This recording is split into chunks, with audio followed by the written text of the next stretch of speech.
Hey, Tony Gaskins here. Now listen to me. I'm in the office, so I can't talk too loud because these walls, they real. You can hear everything.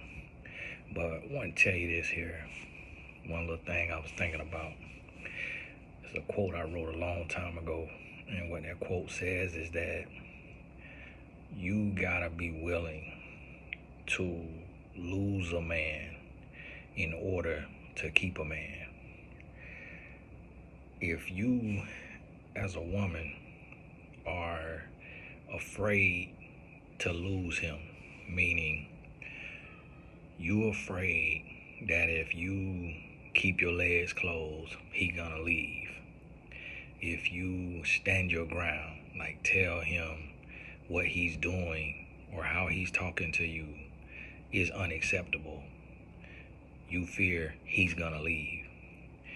You fear that if he's disrespecting you and you don't answer his call for a day or his text, you fear he's gonna leave.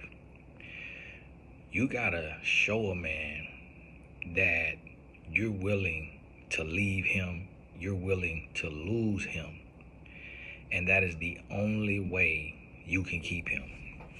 That's the only way. Because see, what women don't understand about men is men are poker players.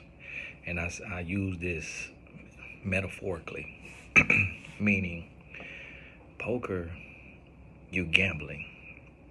So what men do in life is men gamble.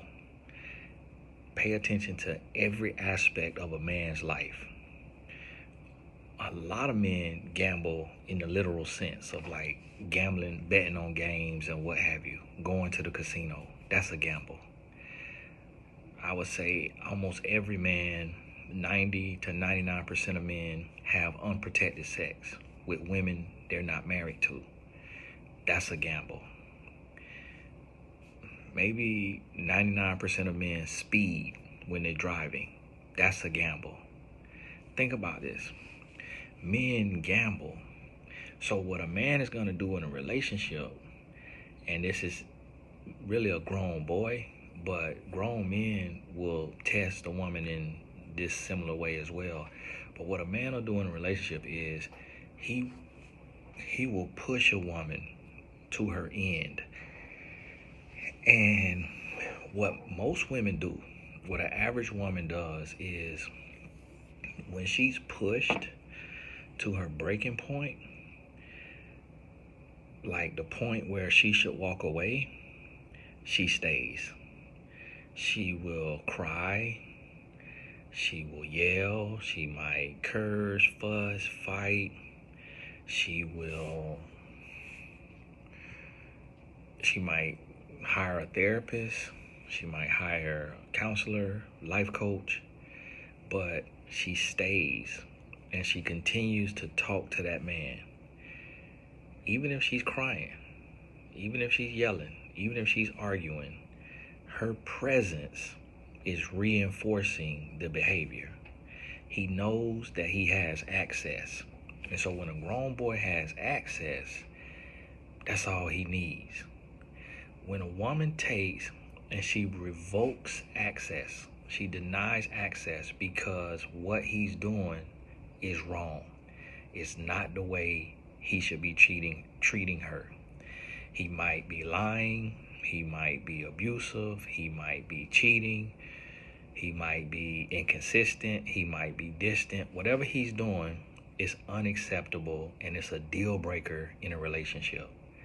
So what happens is when she denies his access, let's say he lies, he cheats, he doesn't call for a day, and then he just comes back out the blue and he hits the woman up. If she ignores him, 9 out of 10 times, the grown boy is gonna lose his mind. He gonna lose it.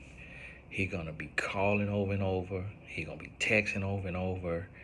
Some guys will bring in friends into the mix, family into the mix, have the mom call, have the sister call, have somebody calling. Some guys will show up to the woman's job, show up to the woman's house, and it's because his supply, his do girl, the woman he been playing with, she's no longer accessible. And he never imagined that she would get a backbone and she would be able to stand up for herself.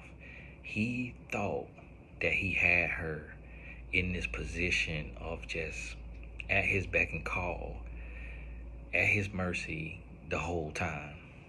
And this is where so many women go wrong.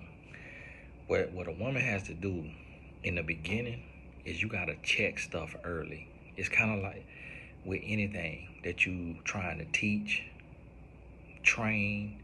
People don't like these terms, but we teach people how to treat us. We, in other words, train people how to treat us. You teach and train by what you reinforce, what you stop, and what you allow. So when you're teaching something, when the correct behavior is exemplified, you reinforce that. When the wrong behavior is exemplified, you stop it. You redirect it to the right behavior, and then you reinforce the right behavior.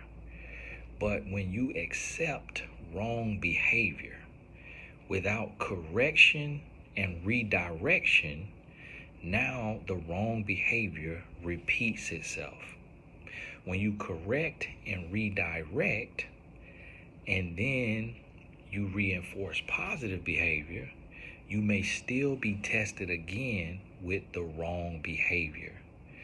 When this maladaptive behavior is exemplified again, you have to correct it again, but now the correction, it elevates. So if the first time you basically told him this is unacceptable, and then y'all had a discussion and you forgave, the next time you got to get distance. It may be one day. Then he may go 3 months, depending on the man. He may go a week, a month, 3 months, 6 months, a year, depending on the man and depending on the offense. Now, if he exemplifies the same or different behavior again, that next time, that correction, it steps up a notch. So it may start with an hour, because you gotta think, a relationship is for a lifetime. So you don't go right to the extreme out the gate. The first time you correct, it might just be conversation. The next time, you may take an hour of space, no communication. The next time, it might be 12 hours. The next time, it might be 24 hours. Then 48, then 72, then a week, then 2 weeks. And if you have to take a 2-week break because of the seriousness of the offense, after that 2-week break, if that relationship doesn't get on track and it goes into a space of smooth sailing to where there's no deal breaking offenses happening, if it doesn't go to that space, the relationship is over. You with the wrong person. You gave it all you could. You did everything you could. 99.9% of the time, the relationship is over. So now understand this. I'm explaining this in 10 minutes. These videos I'm going to be dropping, they're going to be 10 minutes long. It gets a lot deeper. There are a lot of caveats and nuances. This may not apply specifically to your situation. You might need to talk to a coach one-on-one to lay out your situation to see if this applies. Please do not just go making rash decisions and changes in your life not knowing if this applies to your situation. But this is just a general example of how to redirect and reinforce behavior. So think about this and you'll see what I mean. And if you have experience with this, and if you've ever tried this and you've seen a positive change, or your person did not change and you did it the right way, put that in the comments so other people can learn, experience, grow, share. And I ain't here to argue with you. I know what I'm talking about. This is Tony Gasson. God bless you. We'll talk soon. Set your notification.